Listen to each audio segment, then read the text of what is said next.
Assalamualaikum warahmatullahi wabarakatuh. Saya Nanda Wulandari, NPM 20751004. Di sini saya akan mempresentasikan materi pertemuan ke-6 yaitu mengenai hukum Islam untuk memenuhi tugas mata kuliah agama Islam. Tujuan perkuliahan yaitu mahasiswa mampu melaksanakan yang pertama hakikat hukum Islam, kemudian tujuan hukum Islam, dan fungsi hukum Islam. Pengertian hukum. Hukum Islam merupakan seperangkat aturan yang berisi hukum-hukum syara' yang bersifat terperinci yang berkaitan dengan perbuatan manusia yang dipahami dan digali dari sumber-sumber Al-Quran dan hadis dan dalil-dalil syar'i lainnya.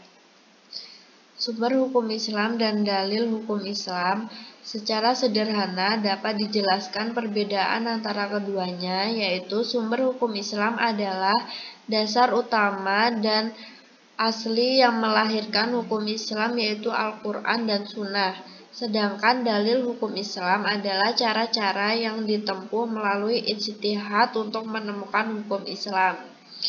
Kemudian sumber mengandung arti sesuatu yang menjadi dasar lahirnya sesuatu, sedangkan dalil mengandung arti sesuatu yang menjadi petunjuk dan menghantarkan orang untuk menemukan sesuatu. Dalam konteks dalil terdapat upaya ijtihad untuk menemukan sesuatu. Oleh karena itu, yang disebut dengan sumber hukum Islam hanya dua, Al-Quran dan hadis, sebab keduanya merupakan dasar lahirnya ketentuan hukum Islam dan merupakan teks nas yang menjadi rujukan dalam menentukan hukum Islam itu sendiri. Sedangkan ijma' dan qiyas dan lain-lain sebenarnya bukan merupakan sumber hukum akan tetapi dalil hukum, sebab keduanya bukan merupakan dasar lahirnya hukum Islam tetapi merupakan petunjuk untuk menemukan hukum Islam yang terdapat dalam Al-Quran dan hadis melalui upaya ijtihad. Kemudian sumber hukum Islam. Yang pertama yaitu Al-Quran. Secara etimologi, bacaan terminologi Muhammad Ali Ashabuni, firman Allah yang merupakan mukjizat yang diturunkan pada Nabi Muhammad SAW melalui perantara malaikat Jibril. Kehujahan Al-Quran. Semua ulama sependapat bahwa Al-Quran merupakan hujah bagi setiap muslim karena ia merupakan wahyu Allah dan kitab Allah yang sifat periwayatnya secara mutawir. Kemudian sunnah, etimologi jalan, cara atau kebiasaan. Secara terminologi yaitu masalah hukum yang dinisbatkan pada Rasulullah, baik perkataan, perbuatan maupun sikap beliau terhadap sesuatu peristiwa. Menurut ahli ushul fikih diartikan semua yang berkaitan dengan kedudukan sunnah sebagai sumber hukum. Sunnah merupakan sumber hukum yang kedua. Hal ini dapat dilihat dari fungsi sunnah itu sendiri, yaitu sebagai penjelas Al-Quran. Kemudian dalil hukum Islam itu ada ijma'. Secara etimologi yaitu ketetapan hati terhadap sesuatu. Kemudian secara terminologi yaitu kesepakatan semua ulama mujtahid muslim dalam suatu masa tertentu setelah wafatnya Rasulullah SAW yang berkaitan dengan hukum syara' yaitu kedudukan ijma' sebagai hujjah. Menurut jumhur ulama, ijma' merupakan hujjah yang bersifat qat'i, pasti. Artinya ijma' merupakan dasar penetapan hukum yang bersifat mengikat dan wajib dipatuhi dan diamalkan.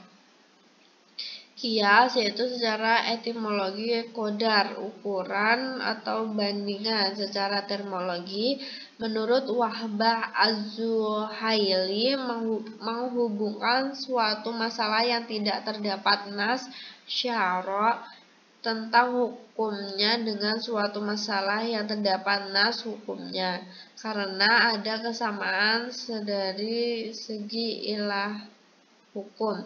Landasan qiyas sebagai dalil hukum terdapat pada Quran surat An-Nisa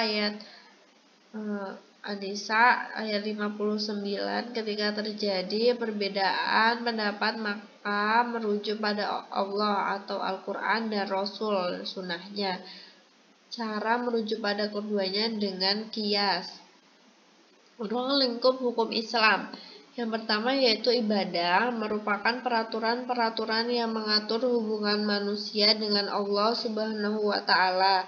Misalnya mengucapkan syahadat, mengerjakan sholat, membayar zakat, puasa Ramadan, dan menunaikan ibadah haji bila mampu. Yang selanjutnya yaitu muamalah, yaitu peraturan yang mengatur hubungan seseorang dengan orang lainnya dalam hal tukar-menukar harta.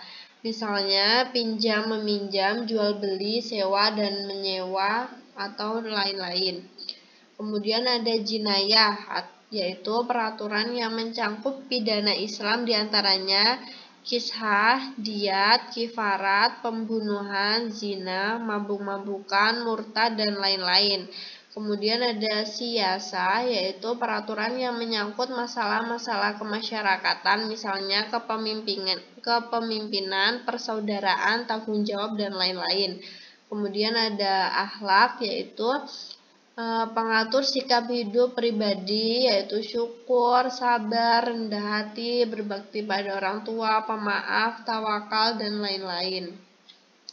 Tujuan hukum Islam yaitu hukum Islam secara umum adalah untuk mencegah kerusakan pada manusia dan mendatangkan kemaslahatan, mengarahkan pada kebenaran untuk mencapai kebahagiaan dunia di akhirat. Kemudian dapat memelihara agama. Tujuan hukum Islam menurut Abu Ishaq Asy-Syaibati merumuskan 5 tujuan hukum Islam. Yang pertama yaitu memelihara agama, memelihara jiwa, memelihara akal, memelihara harta, memelihara keturunan. Fungsi hukum Islam secara umum yaitu untuk mengendalikan masyarakat dan bisa juga menjadi sarana untuk melakukan perubahan-perubahan dalam masyarakat.